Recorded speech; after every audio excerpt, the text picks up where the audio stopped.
As I record these words, the Nintendo Switch 2 has existed on store shelves and in people's hands for exactly 1 week and 1 day. But exactly 4 weeks ago, and watch this for quick maths, 3 weeks before Nintendo's console landed in our hands and on our shelves and started breaking sales records, I made a video expressing some concern that despite some very clever backwards compatibility tricks Nintendo were doing, many, if not most, original Nintendo Switch games running in backwards compatibility mode would actually look a little bit worse on the Switch 2, even if they got an inherent boost to their frame rate stability and loading times thanks to the extra power overhead and much, much faster local storage. But despite me describing in detail what the issue was, some people claimed I was, quote, fear-mongering for clicks, or otherwise being dishonest, making up stuff, or even just being stupid about this. Some people are, of course, quite embarrassingly wrong, as I can now demonstrate to you with some practical examples, side by side, of exactly what I was talking about. Hello again, I am Blunty. And I was, in fact, correct with my prediction on this, which, unlike some of my bolder predictions about the Switch 2, which have also come true, I'm not taking much credit for this one. I will wear only the slightest of smug faces here.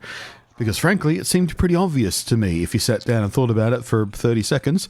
The only reason I made the video about it was because I realized I'd not seen hardly anyone else even talk about this in conversations about the backwards compatibility stuff, and it seemed important to mention, to get some context on and set some expectations correctly.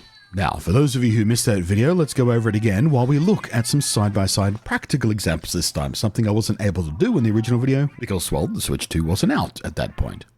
But I was talking about how games made for the original Switch, while running in their handheld mode, which on the original Switch of course includes an output resolution target of 720p, because that's the native resolution of the original Switch's screen, many games were upscaling from lower internal resolutions already, for performance reasons, to that 720p.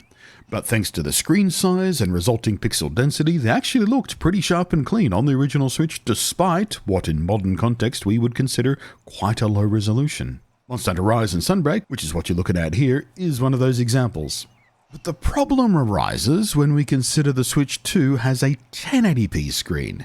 And because 1280 by 720 does not divide evenly into 1920 by 1080, you cannot get a nice, clean, pixel-perfect upscale. Unlike, for example, upscaling a 1080p image to 4K, which is a perfect 100% jump in both horizontal and vertical axes. So what you get when you do that is every single 1080p pixel becomes 4 pixels at 4K. When we're just talking about doing a raw upscale. So the resulting image looks very clean and very sharp, and we call this integer scaling because we're dealing with whole numbers, aka integers. But 720 to 1080 is a 50% upscale, with each native 720p pixel being equal to a pixel and a half in 1080p.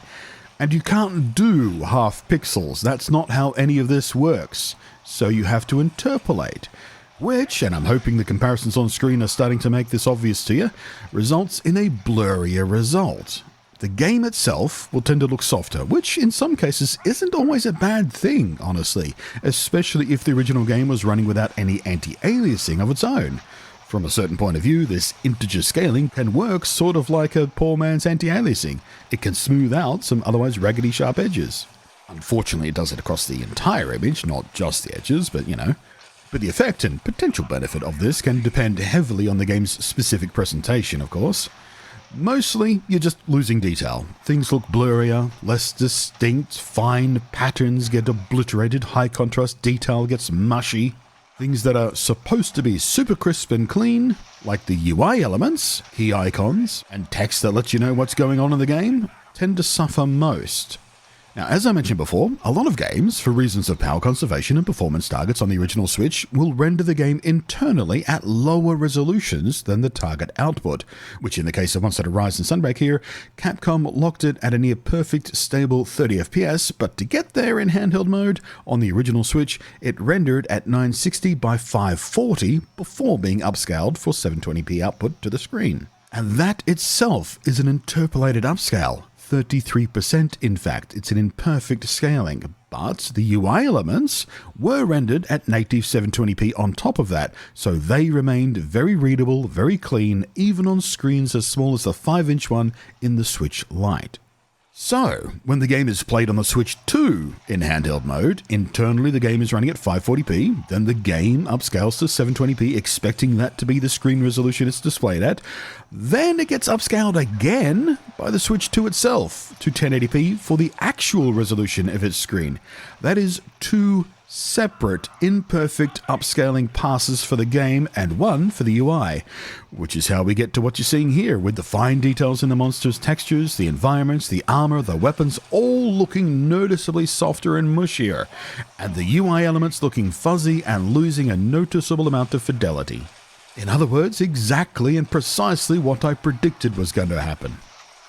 The shame of it all is, of course, a patch for this game on Switch 2, even at the most basic level, would be so easy. But Capcom are, frustratingly, neglecting it right now. The internal resolution for handheld mode, 540p, is a perfect integer for 1080p upscaling, the same way 1080p to 4K works. And 1080p assets for the UI exist already in the game files, because of course that's what docked mode is.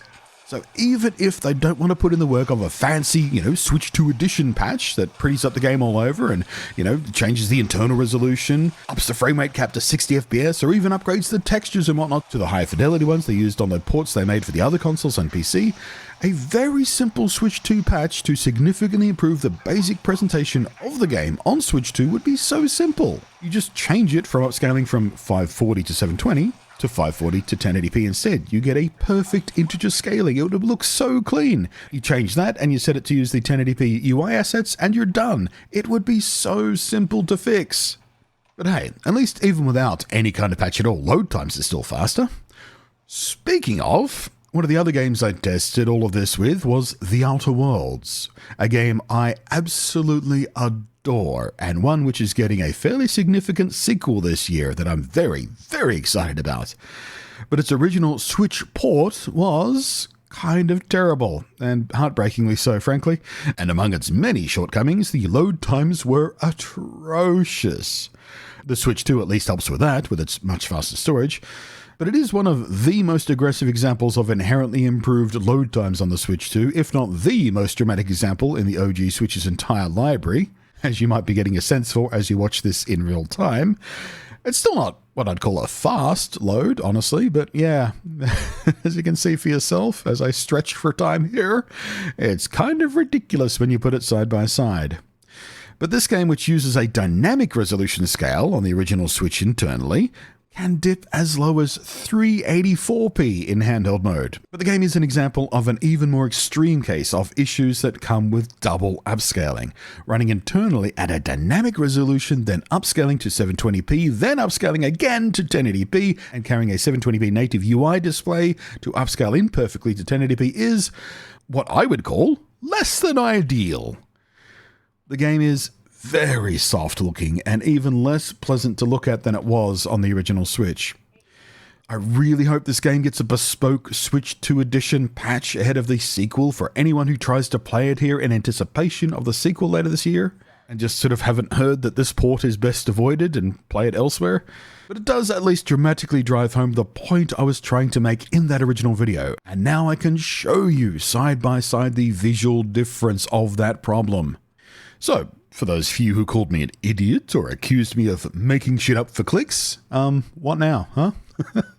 You're looking at the evidence of precisely what I told you was going to happen. To the rest of you, I reckon you've probably started to notice this issue already, but couldn't quite put your finger on it, or didn't know exactly where the blame lay, or why even games without patches tended to look a little bit different. Well, now you know what's going on. It's also fair to say in a lot of games, depending on their internal rendering scales and their art styles in particular and general presentations and how they use UI, some games, except for the UI and text, might even benefit slightly from being softened up for that sort of poor man's anti-aliasing thing I was talking about before. And a 7.9-inch 1080p screen can still hide a lot of the crimes thanks to pixel density versus viewing distance. But the fact does remain, the scaling issue is a problem. It is going to continue to be a problem for any unpatched games. Most games are just gonna look worse.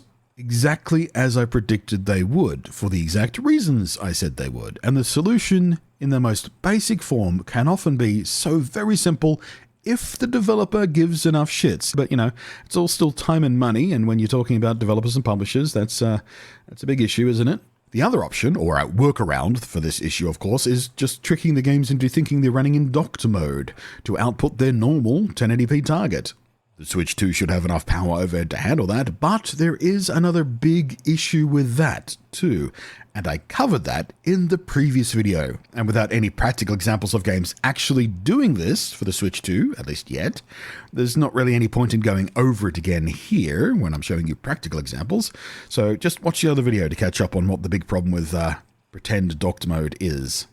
But thank you very much for watching. Thank you to the Switch 2 dock crew. Thank you as always to the patrons. Hopefully this has been informative, interesting, or just, something to listen to while you're on the shitter. I am Blunty.